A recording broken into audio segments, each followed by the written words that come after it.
Welcome back to This Day the Sunday talk show here on the Arise News channel. Now, with me still today, Professor David Awurawo and Mr. Jide Ologun. Now, to our third topic of the day. In the wake of a very eventful week on the West African coast, a summit of ECOWAS heads of state and government has today been taking place in Abuja, Nigeria's capital, as the leaders continue to look for solutions to recent security and economic challenges affecting the bloc. Earlier last week, ECOWAS declared a state of emergency in West Africa after a group of soldiers attempted to seize power in Benin Republic, coming shortly after a military coup toppled the democratically elected government in Guinea-Bissau. Apart from fresh military interventions, other regional concerns include non-compliance with transition norms in Guinea, eroding electoral inclusivity, rising influence of terrorists and criminal networks, and mounting geopolitical pressures on member states' diplomacy and cohesion.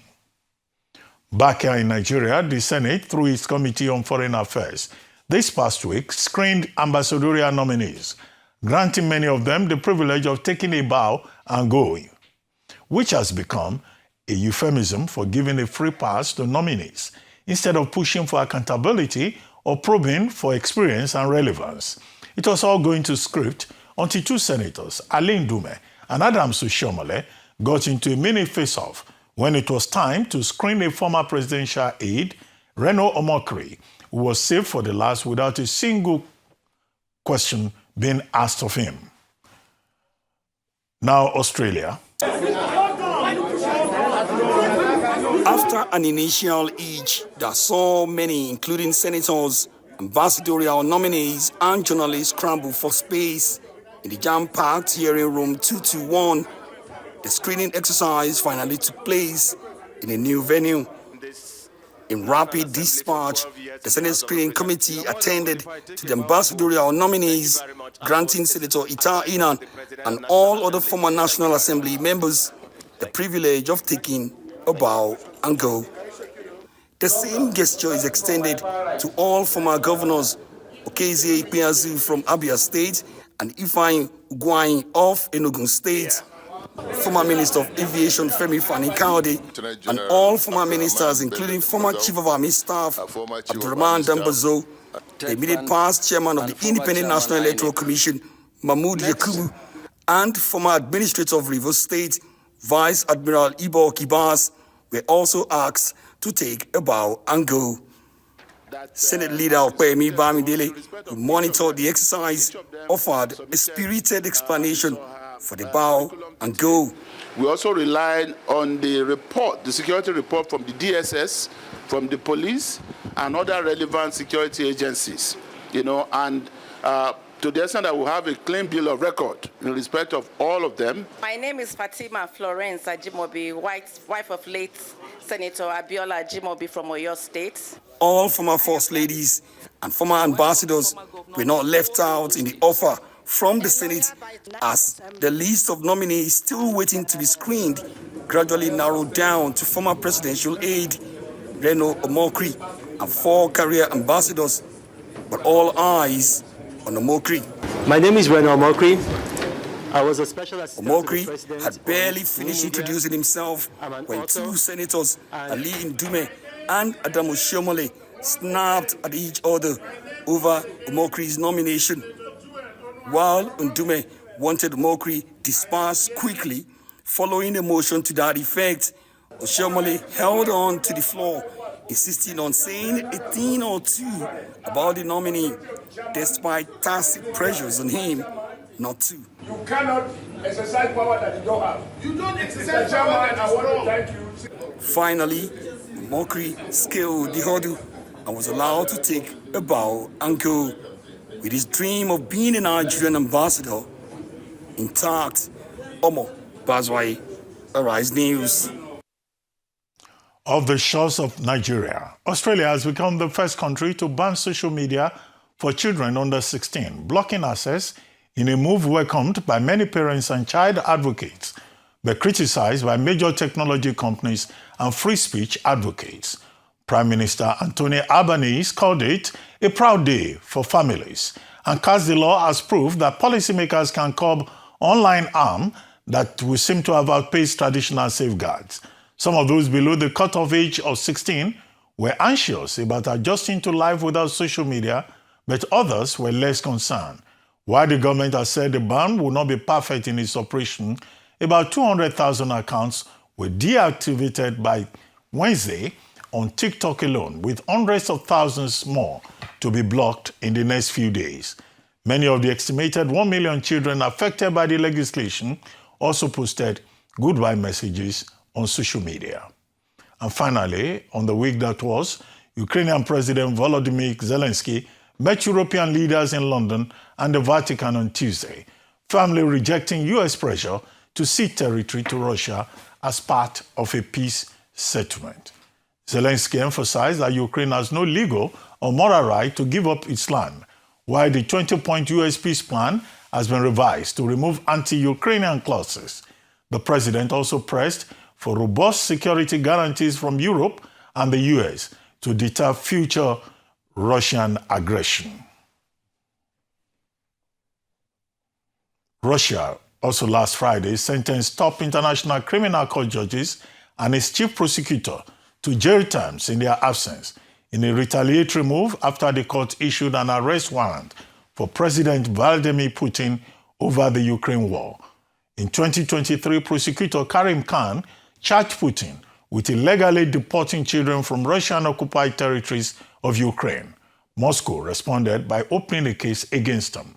55-year-old Khan is now suspended from duties over an internal probe following sexual misconduct allegations, which he denies. Khan was sentenced to 15 years in jail in absentia, while 8 ICC staff, including the former court president Piotr Ufmansky, received prison terms ranging from 3.5 years to 15 years. Since sending troops to Ukraine, Russia has issued numerous sentences in absentia to dissidents, journalists, opposition, and foreign politicians outside of its reach. I'm now being joined for a conversation over the areas I've just covered by Ambassador Joe Keshi, retired Nigerian diplomat. Good to have you, Ambassador Keshi, and thank you for joining us. Thank you for having me, Ruben. You've crowded so many things that it's difficult to remember where exactly do we start from. Well, let's start with the meeting 68th Ordinary Session of ECOWAS going on as we speak in Abuja, the Federal Capital Territory. And the main theme is about the future of the community. Now, earlier this week, Dr. Omar Toure, the president of the ECOWAS Commission, declared a state of emergency in West Africa. Is there really a state of emergency?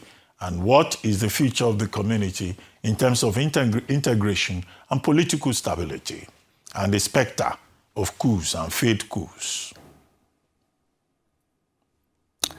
I think that we have to wait to hear the outcome of the ongoing summit. But the reality of the situation on the ground is that ECOWAS is going through a very trying period in its history, which is, by the way, 50 years old. And I think it's beholding on the leaders to try and find a way to resolve all these problems collectively. As it stands today, I really do not see how any state of emergency can be helpful to the, to the continent because of the divergence of, views among the leaders themselves. As we speak today, there are countries under military rule. There are one or two other leaders planning to extend their rules. And how do you bring all this together and ensure the security of the convergence of views among ECOWAS leaders? It's really going to be very tough. But we look forward that hopefully they can find a better way to resolve all these crises. But at the end of the day, this crisis shouldn't have a reason if African leaders or West African leaders have focused on on good governance and resolving the critical issues affecting the people everywhere, and respecting democratic practice to start with. It is the failure in some instances of the leaders themselves, to live up to the expectation, to the oath they swore to obey, to obey the Constitution. Instances, you swear an oath to obey the Constitution. The Constitution says you are going to spend 5 years, but when it gets to 5 years, you begin to want to extend, your stay in power. And that has led to a lot of problems. And the worst part of the story is that when these extensions are going on, quite a number of West African leaders or African leaders are silent. And then when something goes wrong or it has happened, they even go to attend the inauguration, legitimizing the power extension. And in some cases where there are coups, they are now confronted with the real situation that they had created by being silent on dealing with these issues. So it's a dilemma they have to find a way to, to resolve. But we have to wait to see what they decide on. But certainly, this is a very trying period for ECOWAS itself. And except the leaders put on, can find some wisdom among themselves, honestly, we just have to be prepared for the worst for the community. But I sincerely hope that the leaders rally around and find a way to resolve this crisis. But they must continue to talk to one another on the best way forward. Okay, let's talk now about the on the issue of. Okay, yeah. I was going to go very quickly to the screening of ambassadors designates. They were majorly asked to just bow and go. Ruben, you recall, I think, was it on Monday last week or sometimes? I think I was on your morning show, and Ayo and I had this argument. Ayo said we should give them, how did he put it, that we should give them the benefit of the doubt, that they will do a proper screening. And I told Ayo, look, don't expect anything to happen. They'll be asked to take a bow and go. And that's exactly what happened. Look, Ruben, let's not waste time on this. I think, in my honest view, given what has happened over the last couple of years, not just under this regime, but past regimes, I think there's a need for constitutional amendment. Ruben, let us remove anything that has to do with screening. If there's anything we should learn from what has happened, is the fact that the National Assembly of Nigeria will never conduct a proper screening, period. So let's stop, playing games. Let's stop making ourselves a laughing stock. Let's just scrap that part of the Constitution out of the books, so that anybody who is appointed a minister goes straight to start working. Anybody who is appointed an ambassador, because we have shown consistently that we do not have the capacity to do the real work of screening anybody. This is not the first time we are seeing what is happening in the House, and it will not be the last time. So instead of looking ridiculous, making ourselves the laughing stock of the world, in comparison to where we copied our Constitution from the United States, it is clear we do not have the temperament. It is clear we do not have the ability to do a serious screening. So to make things easier for everybody, let's just scrap it. Remove that aspect of the Constitution, and then anybody who is appointed, the day the president announces a minister, he goes straight, he's sworn in and begins to work. We are going to see this repeat itself a couple of years from now. Again, if a new set of ministers or ambassadors are appointed, it will still be the same thing, bow and go. So let's not waste time on everybody's time, and let's not stop looking ridiculous before the world. Because the Constitution we took from, and the American Constitution, you will see, sometimes somebody is screened for about 2, 3, 4 days.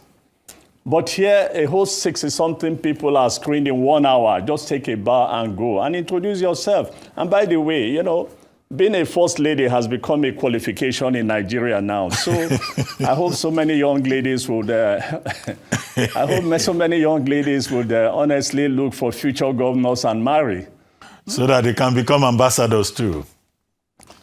Sir, yeah, right? Absolutely, absolutely. Anyway, let's go outside the country. In Australia, the lower parliament has now voted to ban access to social media for under 14s. This is not the first time. They did it in 2020. That was upturned by the Constitutional Court on the grounds that it was discriminatory. And now they've brought the same thing, but now in Parliament, the Liberal Party and other political parties, they seem to agree on this. But the big tech companies say this is discriminatory, it's an assault on freedom of expression. About 10 of them. Reddit has now gone to court to challenge the Australian authorities. Parents are saying, oh, they welcome it.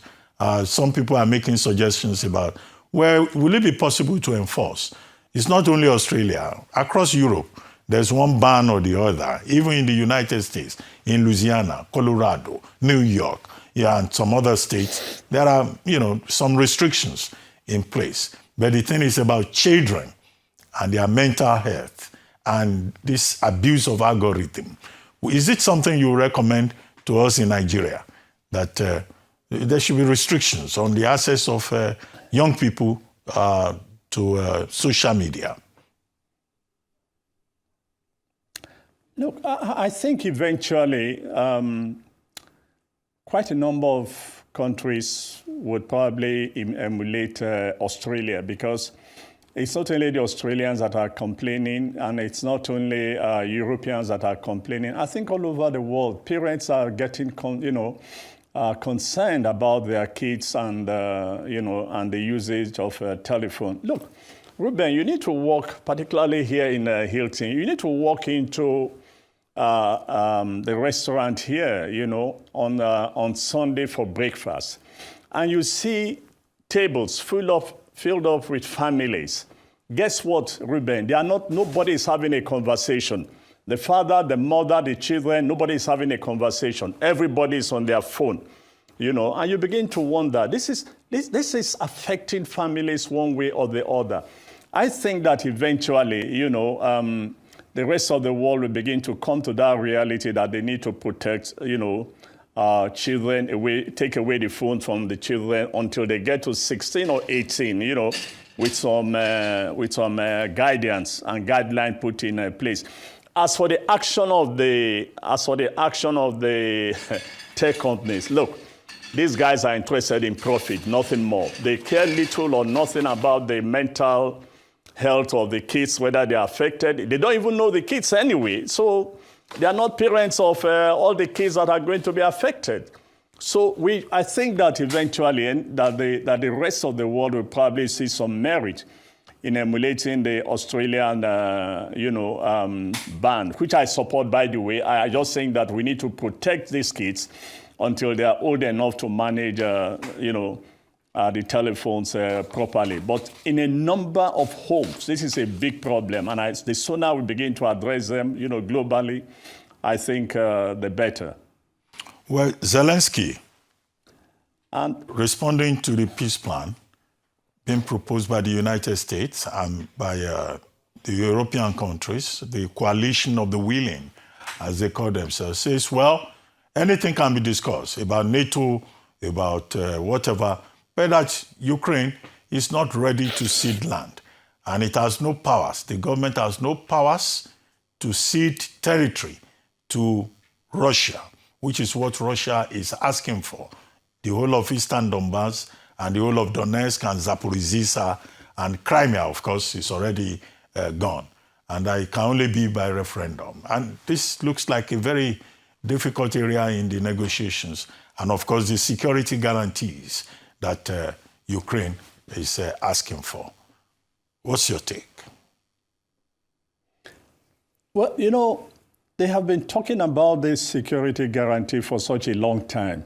And the Ukrainians have been asking for proper definition of what this security guarantee entails. It has not been properly defined. Look, the whole problem with the peace talk is that they started wrongly. And I think I have made this point, before.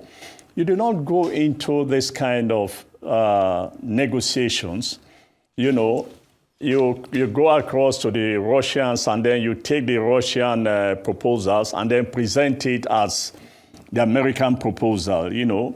It will not work. Look, what they should have done in the first instance is to find a common ground between the two warring parties. What is acceptable to the Russians and what is acceptable to, you know, Ukraine. But the truth of the matter is that particularly the Americans, they seem to be more, look, they are desperate to find a solution. And they don't mind throwing Ukraine under the bus if they have to do that to achieve whatever they want to do. And of course, hopefully they'll get the Nobel Peace Prize. But the reality is that, look, except Ukraine is completely destroyed and then Putin decides to take over that country, we should sympathize with Ukraine. You cannot, they have a constitution. And if the constitution says that you cannot offer, you know, you cannot do ABC without a referendum, if Russia is really serious, Russia should then allow a referendum to be conducted, which means that Russia should agree to a ceasefire and allow a referendum to be conducted in Donbas region. And if the people want to join Russia, fair enough. But if they want to stay with Ukraine, then it's all over. But the truth of the matter is that the West and the Americans need to be honest players. They need to define in concrete terms the guarantee, the security guarantee that they are giving to Ukraine. It's not enough to say, we are going to give you a security guarantee, but you are not laying out exactly what that security guarantee means and whether it will stop Russia from further or future, you know, invasion of Ukraine. Look, Ukraine is in a very tight situation. But the truth of the matter is that when you listen to some Ukrainians from other stations, they are determined that no part of their land should be ceded to Russia. And that's the situation that the poor president finds himself. And I think the world should sympathize with Ukraine at the end of the day. Okay. Well, finally and briefly, quickly, Russia has now said, can the ICJ prosecutor and 8 other officials of the ICJ, including the former president, they've now been sentenced to different terms of imprisonment for the simple reason that Putin was declared, an arrest warrant was issued against him and other Russian officials. Now Russia is retaliating. So can Russia overrule the same ICJ of which it is not a member with its own domestic courts?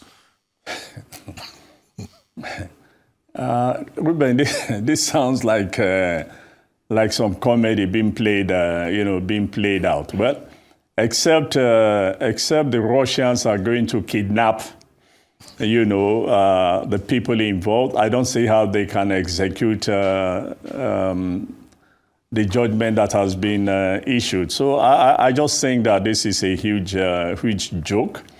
But what else do you expect the Russians to do at this point in time? I think that they've decided that they are not going to allow the ICJ to go scot-free, and they've just decided to take action against them. But except they are going to kidnap all these people they have passed judgment on and take them to Russia, jail them or kill them, I just think that this is a huge joke to start with. Except I'm wrong, but I think it's a huge joke.